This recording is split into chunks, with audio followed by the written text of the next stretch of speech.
fonction. On est des catégories C sur des postes B, donc payés au rabais.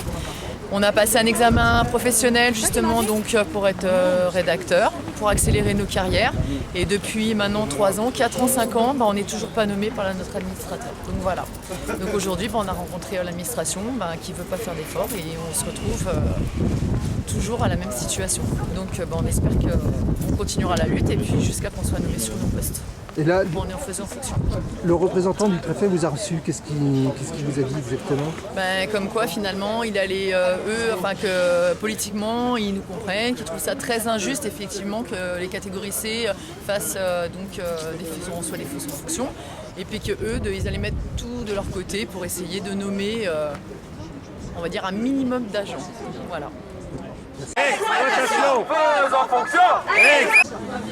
Aujourd'hui, 13 février, il y a eu un rassemblement organisé en faveur des lauréats d'examen pro, mais plus largement des lauréats de concours, qui sont des agents qui ont fait l'effort de passer un examen professionnel ou un concours et qui attendent toujours d'être nommés dans les collectivités territoriales.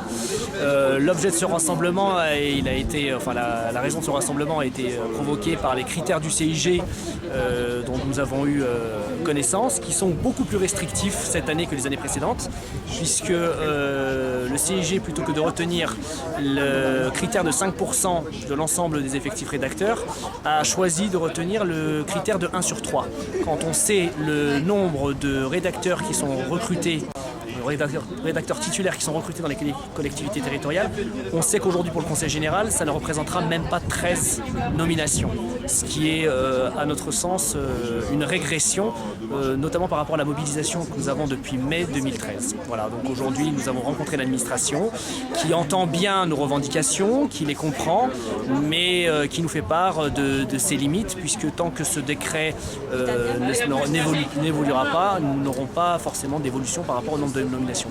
Donc nous sommes en train de réfléchir au niveau juridique à éventuellement nommer hors quota tous les lauréats. Donc c'est une piste que nous allons étudier avec notre service juridique et c'est probablement une des directions et une des pistes qui sera envisagée. Voilà. En avant, 3 pas en arrière, c'est la politique du gouvernement.